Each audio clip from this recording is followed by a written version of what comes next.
সাহাবী, দেখতে এতই সুন্দর, আল্লাহ পাক তাকে আপনার এতই সুন্দর চেহারা দান করেছেন। আমার আপনার বিশ্ব নবীর সাহাবী, যার নাম হচ্ছে আপনার দাহিয়াতুল কলবি।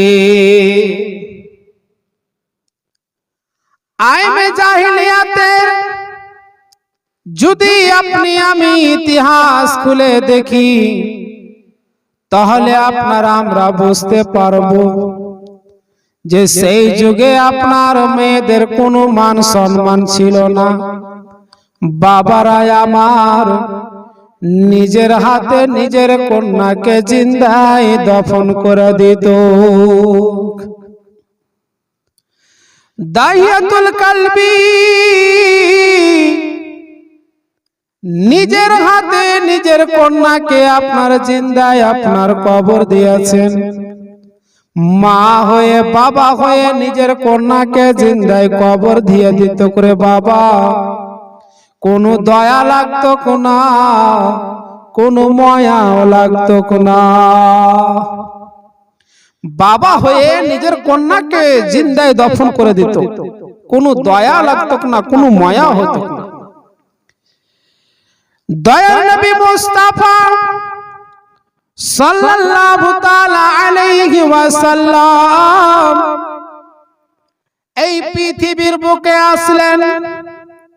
নবী আমার এলান করে দিলেন, মেয়েদেরকে জিন্দায় দফন করা যাবে না, তাদের লালন পালন করো, তাদের খিদমত করো, মায়ের পদতলে তোমাদের জান্নাত।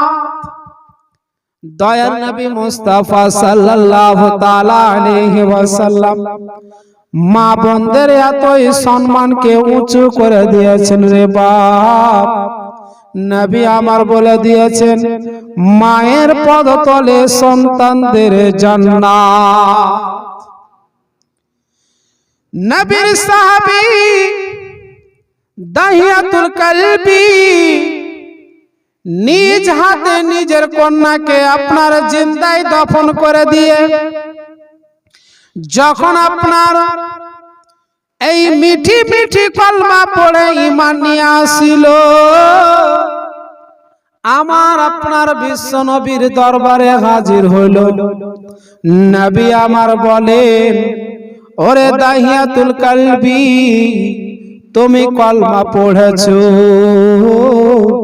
আল্লাহ পাক তোমার জীবনের সমস্ত গুনাহ খাতাকে আল্লাহ মাফ করে দিয়েছে।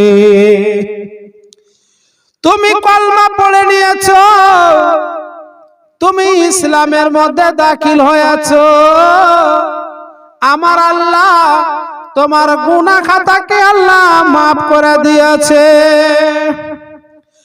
যেমন আমার আপনার বিশ্ব নবী রহমাতুল লিল আলামিন দাহিয়াতুল কলবিকে যেমন আপনার বলেছেন, দাহিয়াতুল কলবি বলেন, ইয়া রাসূলুল্লাহ, ইয়া হাবিবাল্লাহ, আল্লাহ পাক আমার জীবনের সমস্ত গুনাহ খাতাকে আল্লাহ মাফ করতে পারে গো নবী, কিন্তু আমার একটা গুনাহ মাফ করবে না। আল্লাহ পাক আমার সমস্ত গুনাহ খাতাকে আল্লাহ মাফ করবে গো নবী, কিন্তু আমার একটা গুনাহকে আল্লাহ মাফ করবে না। দয়ার নবী মুস্তাফা সাল্লাল্লাহু তাআলা আলাইহি ওয়াসাল্লাম বললেন, ওরে দাহিয়াতুল কলবি, তুমি এমন কি গুনাহ করেছো যে আমার আল্লাহ মাফ করবে না? দাহিয়াতুল কলবি ছোট বাচ্চাদের মতো ওয়াজর নয়নে কাঁদে আর আমার নবীর সামনে বলে,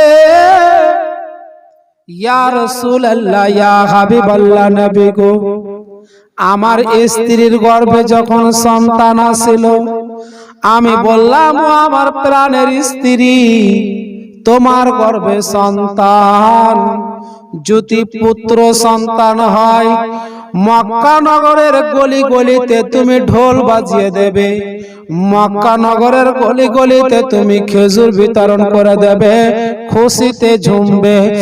আর যদি তোমার গর্ভ হতে যদি কন্যা সন্তান হয়, তাহলে তাকে তুমি গলা টিপে জিন্দায় দফন করে দেবে। সাহাবী রাসূল ওয়াজর নয়নে কাঁদে আর বলে, ইয়া রাসূলুল্লাহ, কি বলবো দুঃখের কথা গো নবী, আমার স্ত্রীর গর্ভে সন্তান আসিল গো নবী। আমার স্ত্রীর গর্ভে যখন সন্তান আসিল, আমি বলে ব্যবসা বাণিজ্য করার জন্য চলে গেলাম, ব্যবসা বাণিজ্য করার জন্য চলে গেলাম বিদেশে। 1 বছর নয়, 2 বছর নয়, দীর্ঘ আমি 4 বছর বাড়ি ফিরে আসলাম। দেখলাম যেন